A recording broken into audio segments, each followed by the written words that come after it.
So, Professor, good afternoon. Good afternoon to you. Fine. Now, my name is Daniel Mugoya. I work with UBC. This is like my second or third time to interview. First of all, I want to appreciate you for always taking time to accept my interview. The ongoing conflict between Parliament and the National Unity Platform. First of all, for starters, how would you understand such a conflict?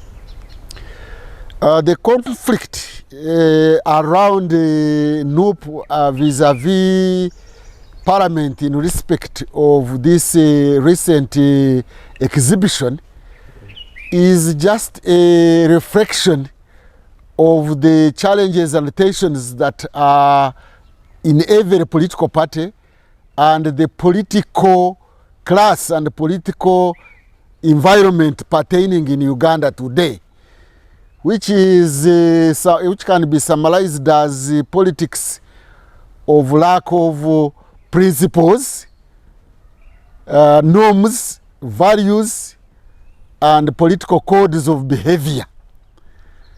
So you find that the Parliament itself does not have clear political codes for the conduct of Parliament and parliamentarians, and how, if somebody went beyond the codes, would be sanctioned.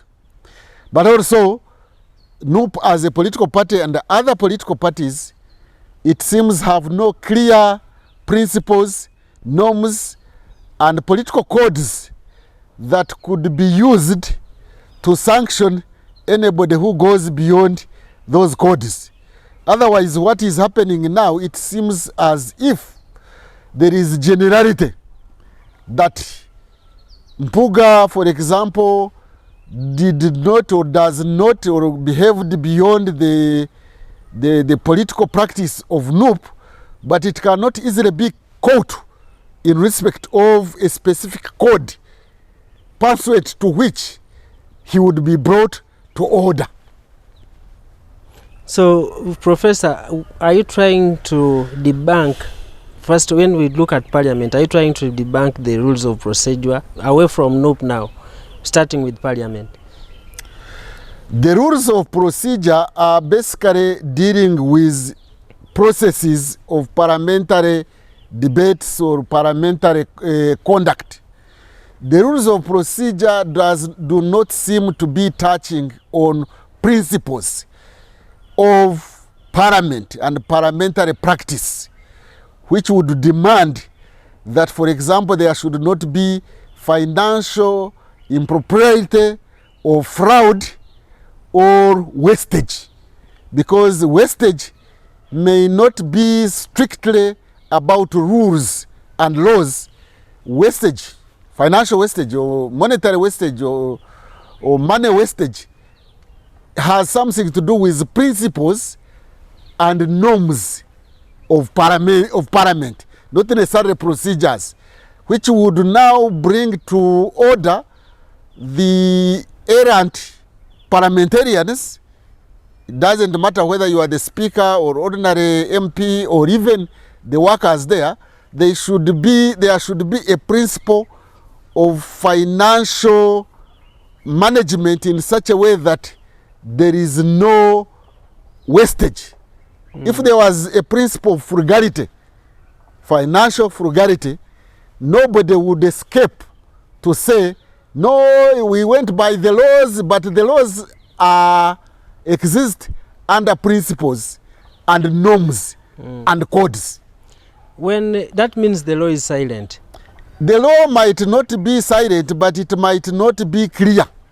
For example, what transpired from what we have heard is that there is a conflict of interest. Now, the laws seem to be silent or not direct on conflict of interest. How can commissioners sit and decide on their emoluments like that when it was directly affecting them? So the laws might be scattered here and there, but now those laws can now be brought in one set and applied. But also, there is need for government and parliament to come up with a code of conduct of politicians by giving out principles. Like in Tanzania, they used to have Musoma resolution and later on Arusha declaration, where a politician, for example, at that time was not allowed to even get involved in business. So is a politician in Uganda allowed to be wasteful, or there should be frugality? And anybody who goes beyond frugality can be brought to order, not necessarily in terms of sanctions, legal sanctions, but there can be political sanctions. For example, a member of parliament can be recalled by his party, but not necessarily taken to the courts of law to be sanctioned there.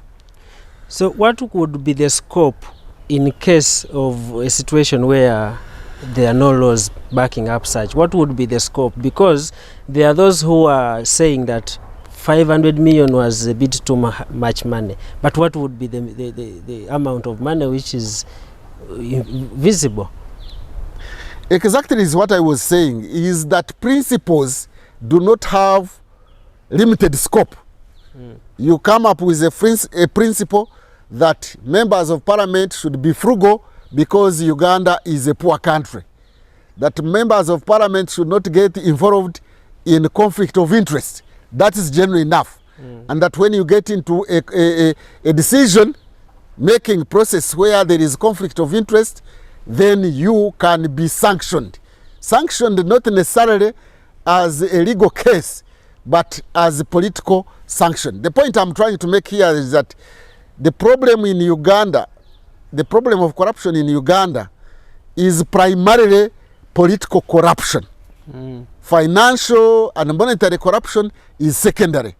The issue of embezzlement or financial fraud or bribery is secondary. The primary corruption is political corruption, where there is influence peddling, where there is a conflict of interest, where there is nepotism, where there is cronism, where there is flouting of procedures. That is political corruption. And the parliament or the government should endeavor to tackle political corruption, because that's the mother of financial corruption. Looking at how the situation is it politically motivated? Was there a need for litigation? What went wrong?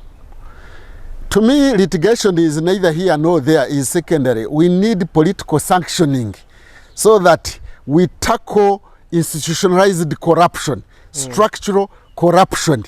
Institutionalized corruption, structural corruption is what needs to be dealt with first and foremost, and normalized corruption. So what is happening is that we now have institutionalized, structural, normalized corruption, where after corruption has taken place, people even take it easy and they joke about it and they go away with it.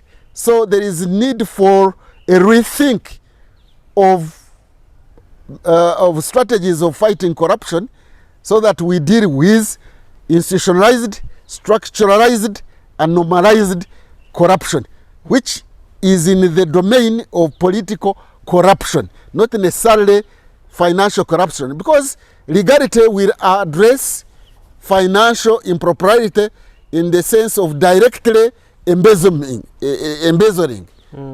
or bribery, not institutionalized, structural, normalized corruption. As a custodian of history, what mechanisms would be best fit if we are to cool or to calm the waters? You see, when you go into the domain of history, you are talking about the history of democracy and the history of parliamentary practice. Now, the parliament's performance depends on its history. Now, the history of parliament in Uganda is such that the parliament is captured by the executive. It was the same case in parliamentary democracy in UK about 800 years ago or so. And what parliament did is it liberated itself from the control of the executive. And in fact, they engineered the beheading of the king, and they experimented, that is UK, experimented with republicanism for about 5 years or so. And from that time, Parliament got independence. So we need now to have a parliament that is independent, and that is democracy by the or autonomy, which has autonomy.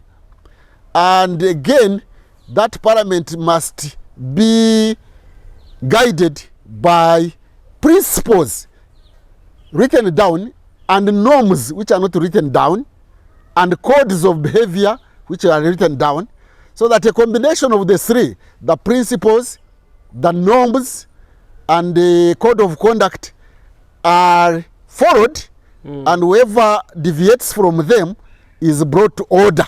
But currently, you know, the way it has been done, people are now going out of order, including the speaker who said, for me, I will not simply listen to the rumors. I thought that the parliament procedures and the conduct and norms is that there should be interaction between parliament and citizens. And I think that one is in our regulations and the parliamentary procedures according to the constitution, that a people's parliament also listens and is accountable in certain respects, political accountable to citizens. So if citizens have raised an issue, it may not be correct, it may not be right, but then it must be responded to. So one of the principles to get rid of or minimize political corruption is to have the principle of parliamentary responsiveness to the public demands or public cry. And following that one, the speaker would not have dismissed the issue of debating the conduct of the commission. I think the speaker was specific on evidence. If we are told, she would give an ear to the allegations, because she wanted, even a member who raises a matter of national importance tables evidence accordingly. So don't you think she was right to, how would she respond to this? There was evidence in the general public, in the public hearing. There was evidence. So you give it a hearing, dismiss it, or investigate it. You investigate. Nobody was saying that whoever the public pointed out should be sanctioned. The issue is that there should be public response by parliament. And the response would be, we are going to investigate this case. How come that also something that appears in the media goes to parliament? How come that one member of parliament was sanctioned for having used the internet, and is supposed to have abused the internet? Now there is something on the internet, there is something in the social media. So respond to it, not necessarily by sanctioning a member of parliament or any other official parliament, but by investigating. We are not saying they should have sanctioned, but investigate. Public response by parliament is necessary in a democracy. Otherwise, this is no democracy where there is no public response. Responsiveness of government and the state to citizens' voices and demands is a hallmark of modern democracy. So, Professor, there are other investigating agencies which investigate corruption and all sorts. Now, these other investigative agencies like the IGG and so on, can't they sanction, and even courts of law, can't they sanction the procedures which were used in response to the public query? They have got a glaring weakness. All the statutory, investigative or anti-corruption institutions are limited. They were designed to deal with embezzlement and bribery. They were not designed to deal with political corruption. Political corruption is another menu which needs to be dealt with through technical investigations, but also political investigation or political exposure. So you cannot use just technical investigations and anti-corruption procedures and you expect to deal with political corruption. Political corruption is in the public domain. It should not be limited to the private domain. Two, it should not be limited to embezzlement and bribery of finances. For example, does the IGG and the courts of law squarely deal with conflict of interest? Do they deal with nepotism or tribalism? Do they deal with issues of deviation from the political norms? Do they deal with public misbehavior of members of parliament? I think we need to use different methods, and incidentally those you have mentioned can be compared to a guard dog. You see, a guard dog is supposed to be aggressive and attack directly the intruder. But there is a watchdog. A watchdog could at times be more effective than a guard dog, because a watchdog can alert the family, the home, its owner in time, so that the owner combines efforts with the dog to attack the enemy. Because if you are a guard dog, you are limited. First of all, you go quietly, and the owner, who are citizens now of Uganda, will not be involved. But a watchdog will bark and alert the owners of Uganda, who are the citizens. Okay, now, Professor, the framers of the Constitution, what went wrong, or where would be the challenge? Because the framers of the Constitution gave powers to political parties to nominate or appoint, for this case, the Commissioner of Parliament. A political party nominates or appoints, and MPUUGA appointed Honorable MPUUGA. But MPUUGA, after 2 months, is recalling Honorable MPUUGA. But now, the controversy is you have no powers to recall a commissioner. So, were the framers of the Constitution, was it an oversight that political parties, after appointing, they don't have the right to recall? You see, a constitution or even laws cannot cover every eventuality. There are eventualities that arise in the course of practice. And in that respect, then, what should be the case is that the political party, the political parties, whether NRM, NUP, FDC, whatever, should have their own codes of conduct, should have their principles laid down and very clear and popularized. So they shouldn't remain secret. So that, and sanctions very clear, that when you go beyond this, we can sanction you. Sanctioning doesn't have to be the legal way, but it can be recalling, or it can be voluntary resignation. So once you have principles and norms and codes that guide the party, it is not very hard to discipline an individual, law notwithstanding. There will always be tension between laws of a party and laws of the country, and maybe laws of parliament. Those tensions can be there.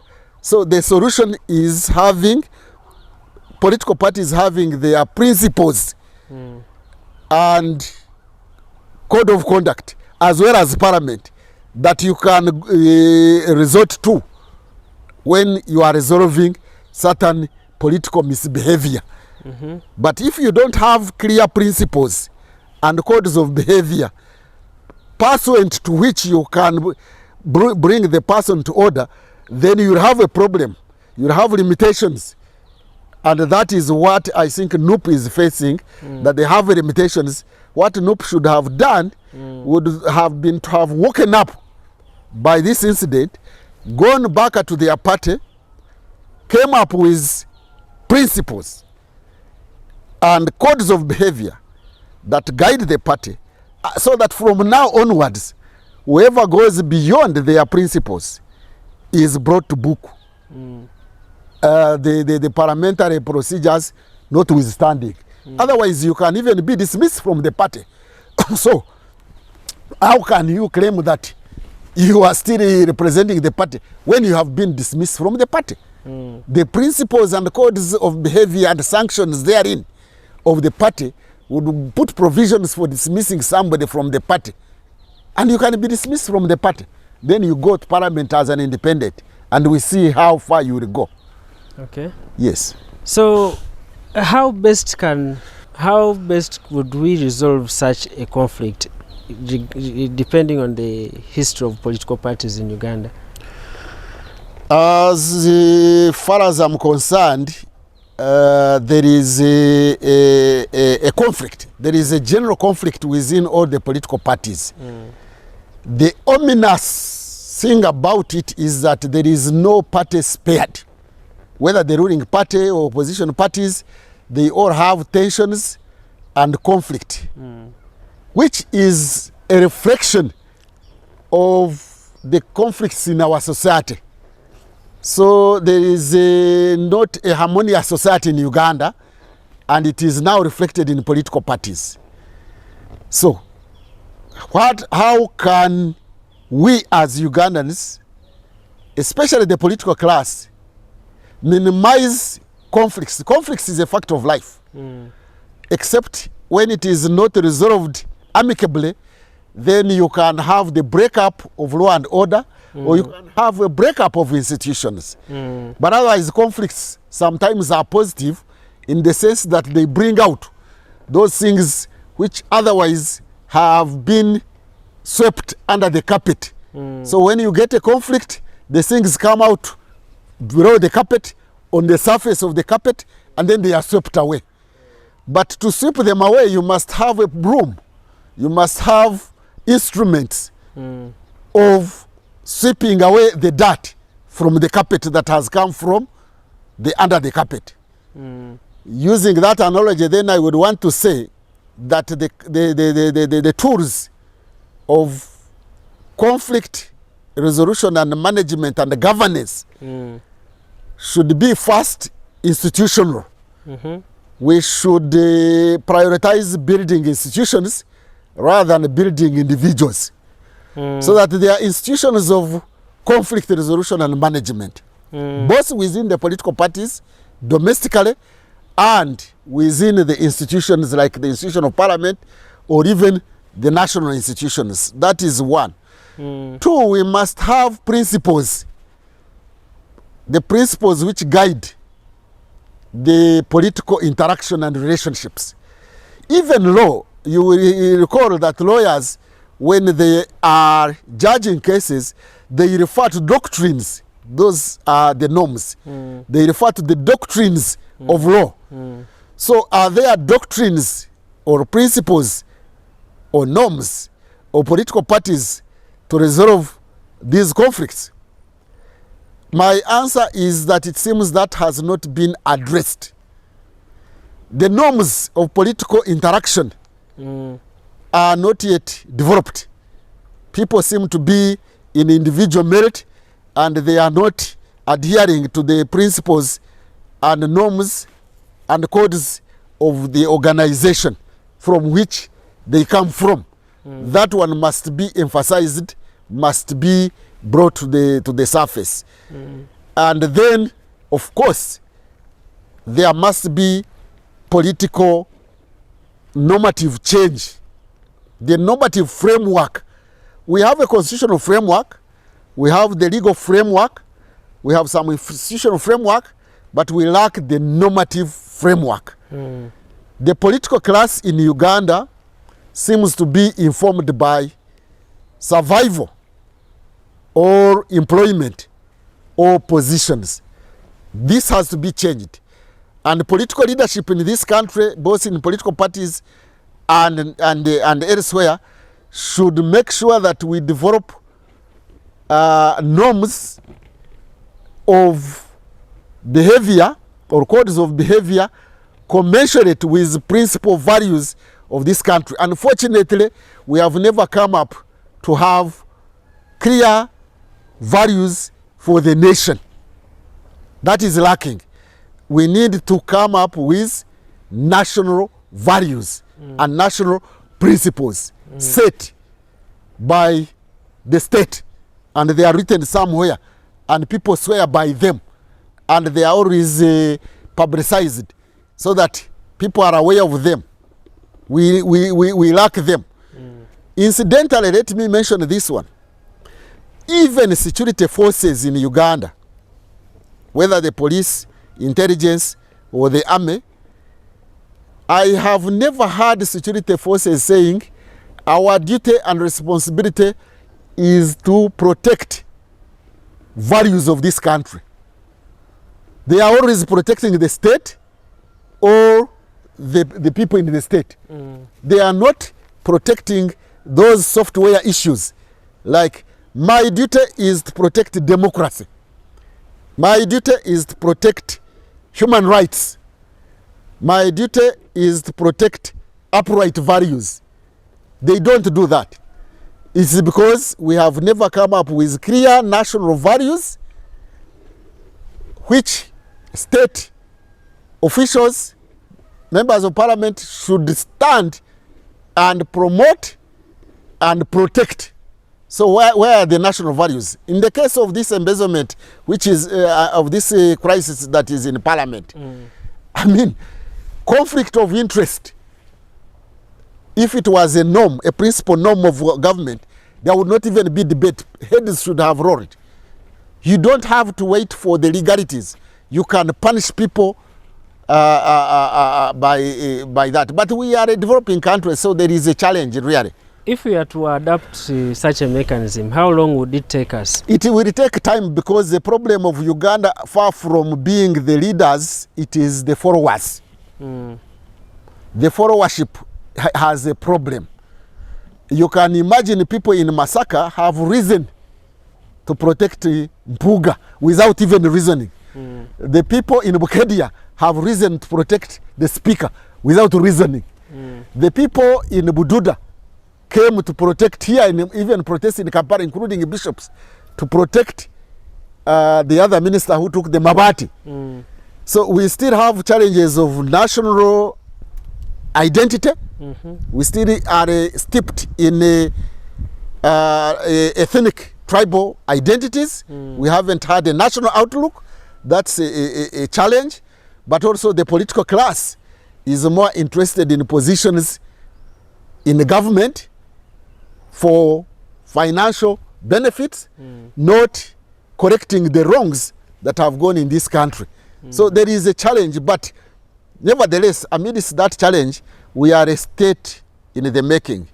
The project of state formation and nation building are still ongoing concerns. However, at times they are stagnant concerns, and at times they are regressing concerns, because I thought that political corruption, this government came to fight political corruption, but at times it turns a blind ear to political corruption and then goes around and skirts around, and only once in a while addresses financial corruption, leaving political corruption intact. Unless we deal with political corruption, we shall not solve financial corruption. Finally, turning a blind ear, is it equitable to tolerance? Turning a blind ear is, of course, not taking actions against political corruption. Not taking actions against political corruption, because political corruption, tackling political corruption by them would be easier. It does not need the legal aspects and all those procedures. No, you just dismiss somebody. As simple as that. And somebody will not say, why have you dismissed me? I have the right to dismiss you. And when very many people are sanctioned through dismissal, then the potential political corruptors would desist from doing it. And that one is very easy to sanction. It doesn't need going through the courts of law, going through certain procedures, and at times you find you have limitations when you go to the court. But take a political action and dismiss somebody or refuse to elect somebody. Unfortunately, you find in Uganda, I think I saw it in Mwenda's article this week, unfortunately, the corrupt are rewarded. The incorrupt are punished. Yes. So, if we continue punishing the incorrupt and rewarding the corrupt, then we are rewarding the continuation of corruption and political intrigues in this country. Thank you very much, Professor. Thank you for taking inviting time, me man. for this interview. Yeah, in fact, one of the things I've also grasped is the politics in Uganda is built basing on cult. It's Yes, like we are following cult. it's political cultism. We should have, maybe let's mention it, you see when you are editing, you can put it there. One of the negative political cultures that has evolved in Uganda is political cultism. By political cultism, I mean once a leader comes up and becomes popular in one way or the other, a leader of whatever level, people tend to worship that leader, and that leader takes advantage of that worshipping to also politically misbehave, knowing that he or she is worshipped. So we should desist or fight political cultism. But who can do that one effectively? It is a political followership. It is the citizens. So fellow citizens, don't promote political cultism, because politics is not in the domain of religion. But even in religion, political cultism leads to the death of people, leads to the misbehavior of people, like we had Chibwetere, who was a cult, and he led to the death of people. So there is now political cultism in Uganda, which has led to the death of healthy politics in the country. Has Uganda ever benefited from this? Benefited from political cultism or the opposite? From political cultism? Uganda is a post-colonial state. Uganda is not yet a nation state. We were given a hardware as a state by the British, but our nationhood, the software is still malfunctioning. And that is why we are having political cultism, because national identity values and norms have not yet evolved. And that is why, among other reasons, we have political cultism, normally which emerges from one's tribe or ethnic group or region. They start worshipping you, and they incorporate others to worship you, and you end up becoming a political cult who messes up political development in the country. Thank you very much, Professor. Thank you.